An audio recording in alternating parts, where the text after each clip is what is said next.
I have miles and miles ahead of me, tales to listen to, time to spend. Up ahead, the road is bending. Wonder what's around the bend. Hello, I'm Charles Kuralt. We're off again to meet a few people on the back roads of America. These are people you know, not from the front pages. They've never been on the front pages. They're people you know from next door and down the block. Their stories are some of my favorites from 25 years on the road. Our stops this tour will include Vermont. If you've ever said you'll cross that bridge when you come to it, meet Milton Grayton. Some bridges you never could cross were it not for Milton Grayton. Cuero, Texas will be another stop. If you think a big fuss is made over the Thanksgiving turkey in your house, wait till you see the fuss in Cuero. The fuss and feathers, I should say. In the wind, too, on this trip are some kites. Ansel Toney sent kites aloft all his life. He made the spirits of children soar, too. And we'll stop before long at the site of the Battle of the Little Bighorn, where the wind carries not kites, but whispers and sadness. Right now, however, we're in Fillmore, Illinois. In the woods around here, there are delicate treasures and determined treasure hunters. This is a thoroughly remarkable sign, if you stop to think about it, and it raises the question, is mushroom hunting really so widespread and tenacious an activity that people have to put up signs to prevent it? Well, we've done a little investigation into that subject here in central Illinois, and the answer is yes. Mushroom hunters will stop at nothing. I know there's mushrooms here. Other people find them. This is moist enough. In this season, they are tromping purposefully through every patch of woods, their own or somebody else's, from Peoria to Centralia. These people should really be doing something else. They're spring planting or house cleaning. But for 2 precious weeks, they do nothing much but walk in the woods and stare at the ground. For what? For this, a wrinkled fungus. Success for such a man as Bonnie Branham arouses emotions akin to ecstasy. What do you do with these things when you get them home? Well, you clean them first and you get all the bugs out of them as you can get out. And then you put them in salt water and hope the salt water kills the rest of them. And then whenever you fry them, why, them bugs just chew on up, I guess, what's left.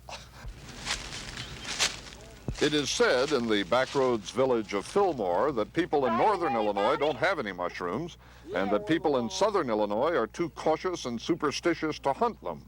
Well, there's reason for caution. There are mushrooms in the woods that with the merest nibble will destroy your red corpuscles, paralyze your nervous system, and lead to delirium and death. But in central Illinois, even children know enough to pass up the deadly amanitas. They also pass up the uncertain hyphalomas, the scarlet cups and mica caps, and go unerringly for what they call the sponges, the waxen, sculptured morel. Look around. There's one. Well, pick it up. I found one. Goody. They find it in the leaf-moldy soil of the woods and in old orchards and under young ferns. And they never say where they find it. The legendary mushroomers of Fillmore, men like Pug Jordan and Buster Carter and Goog Flowers, will do anything for a neighbor, milk his cows, mow his hay, but tell their mushrooming grounds they will not.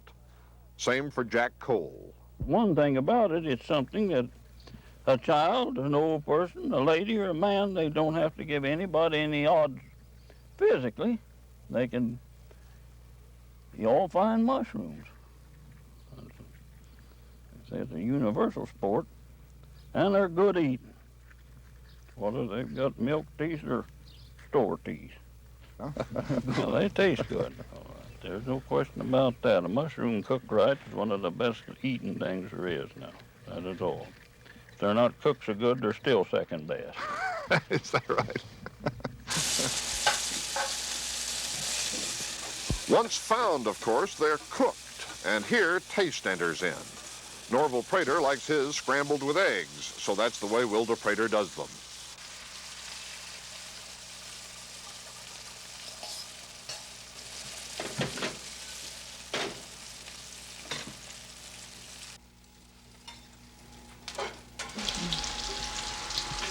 Denver Spears prefers them in breadcrumbs and butter, so Alice Spears goes through a lot of breadcrumbs and butter in mushroom season.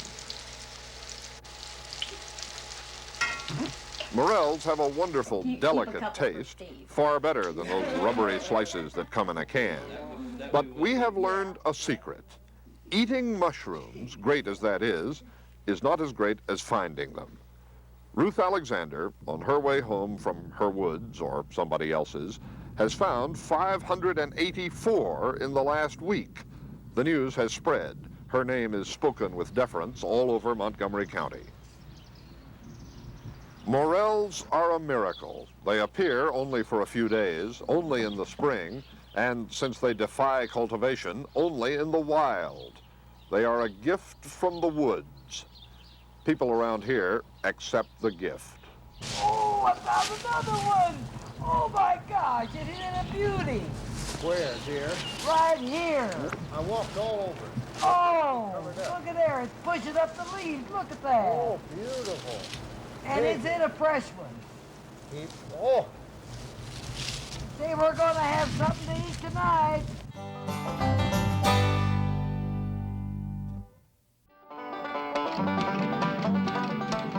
Last fall, we drove up to Vermont to admire the covered bridges. Now there's a setting in which to think about youth and age.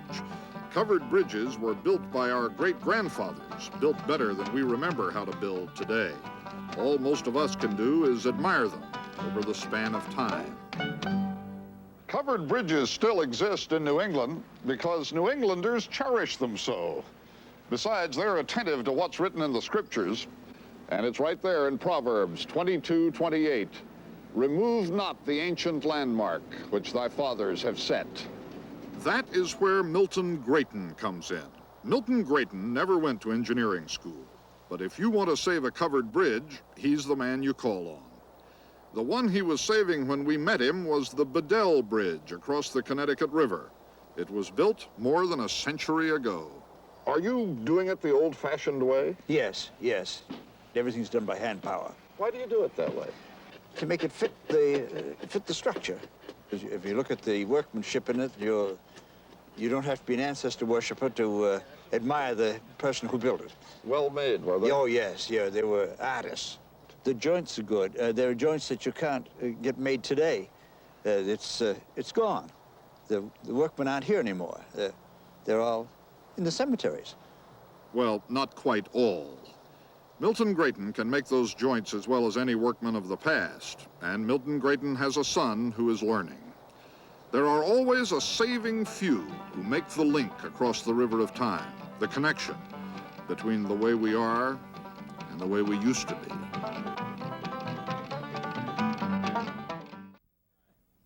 If you talk turkey, turkeys talk back. Turkeys are, how can I put it, not too bright. But they are numerous on the broad range around Cuero, Texas, and a community must celebrate what it has.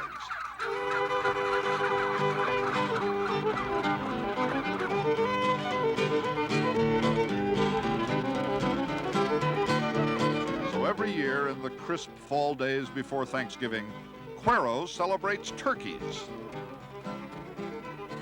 Well, what would you do if you had to make a big deal out of a dumb bird? First, you would import a phalanx of fiddlers to ceaselessly play the municipal anthem, Turkey in the Straw.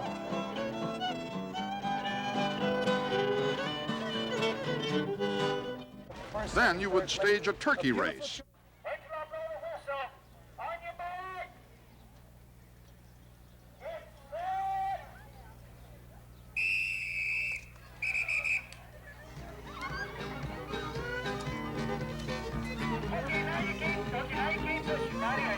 Since turkeys were made to gobble, not gallop, there is not exactly a thrill a minute in a turkey race, but you have to go with what you've got, remember, and Cuero's got turkeys.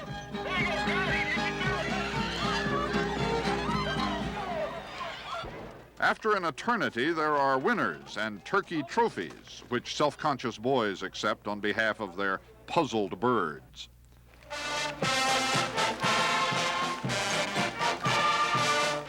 And then you would have a parade, which moves along a trifle uncertainly because of the unpredictability of its leading participants. 5,000 turkeys marching down Main Street. It is difficult to describe how dumb turkeys really are. Suffice it to say that the organizers of the Cuero Turkey Trot dread rain on parade day because of the tendency of turkeys to tilt their heads back to drink and then to forget to tilt them forward again, thus drowning right there on Main Street. The sun shone this year and the parade went off with decorum, but they haven't always, as J.D. Bramlett remembers. It was real interesting because the birds were not domesticated. They were just wild turkeys raised on the range, and they ate acorns that fell on the ground. They weren't fed like our turkeys today are. So they were a little wilder when they got to Main Street, I imagine. Very much so, because when they saw the crowds of people, they became excited, and over the tops of the building and up in the trees they went, and this was a 3-day job to put them back into the flock and get them down to the Cudahy Packing Company where we were going to take them to market. The sobering fact is that if there were no Thanksgiving, there might be no turkeys. And if there were no turkeys, there might be no Cuero, Texas. So while we all give thanks on this holiday, Cuero gives most deep and heartfelt thanks that once a year the nation takes all these dumb birds off its hands.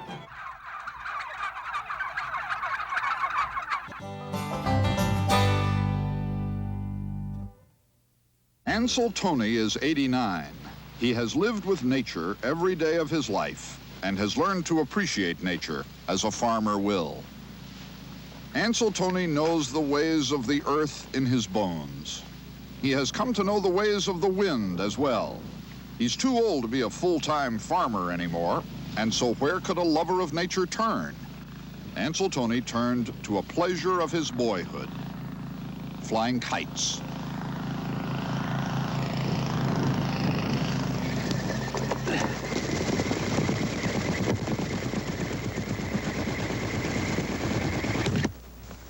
In the last 2 years, I've started making kites for the kids, just as a hobby, you know, just something to keep me from getting tired of life, something to keep you going. You can't sit down. If you do, you're going to go right quick. At my age, you know, you just can't expect too many more years. Look at that, Charles. Look up there at him. Listen to it sing. Yeah, that old string's like a fiddle string. Ansel Toney comes out here between the wheat field and the field of young corn every sunny day and sends a kite up over the fields or over the drowsy town of Farmland, Indiana. The kite is a signal to the children of the town, for whom he has made dozens of kites, to come and join him, to stand by his side in the fields and share in the wordless admiration of the wind. Well, The kids come in school buses to hear him speak of kites that flew so long ago they cannot imagine it. Did you make it? Yes, I made it. How'd you make it? Oh, just take the old sewing machine and run it on the sewing machine.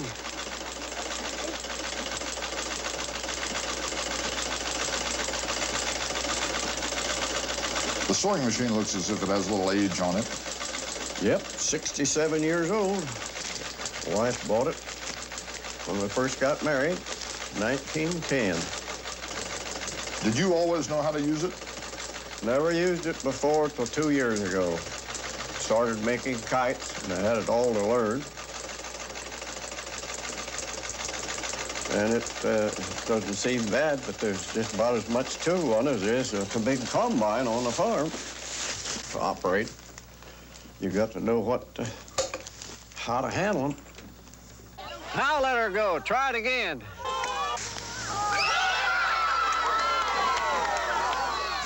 I like this Delta kite the best of any of them. It's the most graceful. It just flies like an old seagull up there, you know, just kind of like it's flopping his wings. This may seem to you an odd enterprise for a solitary man of 89 in the middle of an Indiana cornfield. To Ansel Toney, a farmer all his life, the currents of the air are as intriguing and as abiding as the woods and the fields and the streams. The kite on the end of his string is an extension of life. The reason I like flying kites, you're always looking up. You're not looking down like you do when you're playing golf or some of the other things. You're looking at that pretty blue sky. It's a beautiful sight.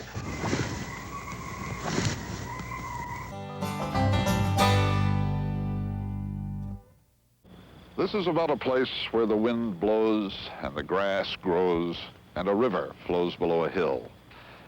Nothing is here but the wind and the grass and the river. But of all places in America, this is the saddest place I know. The Indians called this river the Greasy Grass. White men called it the Little Bighorn. From that gap in the mountains to the east, Brevet Major General George A. Custer's proud 7th Cavalry came riding early in the morning of June 25th, 1876, riding toward the Little Bighorn. Custer sent one battalion under Major Marcus Reno across the river to attack what he thought might be a small village of hostile Sioux. His own battalion he galloped behind the ridges to ride down on the village from the rear.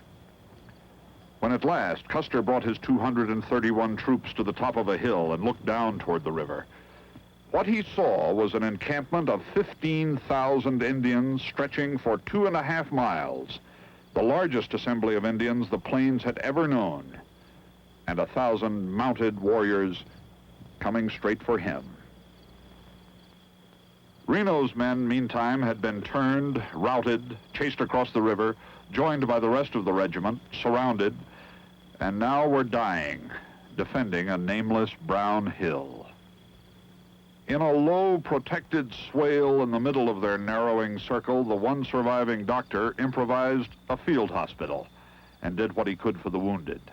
The grass covers the place now and grows in the shallow rifle trenches above, which were dug that day by knives and tin cups and fingernails. Two friends in H Company, Private Charles Windolf and Private Julian Jones, fought up here side by side all that day and stayed awake all that night talking, both of them scared. Charles Windolf said, "The next morning when the firing commenced, I said to Julian, we better get our coats off." He didn't move. I looked at him. He was shot through the heart. Charles Windolf won the Congressional Medal of Honor up here, survived, lived to be 98. He didn't die until 1950. And never a day passed in all those years that he didn't think of Julian Jones. And Custer's men, 4 miles away, there are stones in the grass that tell the story of Custer's men. The stones all say the same thing. U.S. soldier, 7th Cavalry, fell here, June 25th, 1876. The warriors of Sitting Bull, under the great Chief Gall, struck Custer first and divided his troops. Two Moon and the Northern Cheyenne struck him next. And when he tried to gain a hilltop with the last remnants of his command, Crazy Horse rode over that hill with hundreds of warriors and right through his battalion.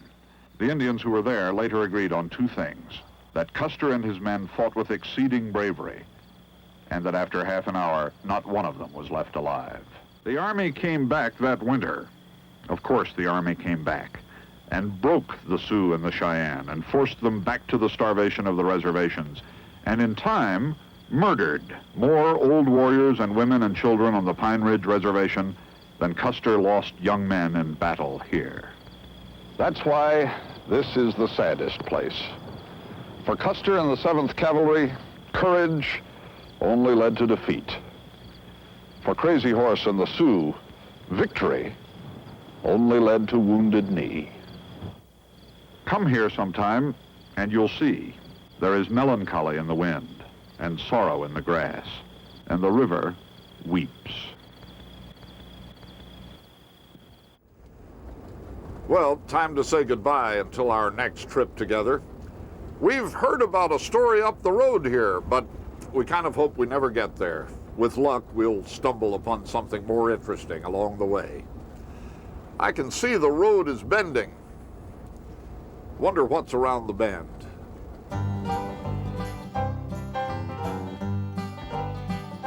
All these years I've been a-wondering, just when I think I'm near the end, I always see the road is bending, and I wonder what's around the bend.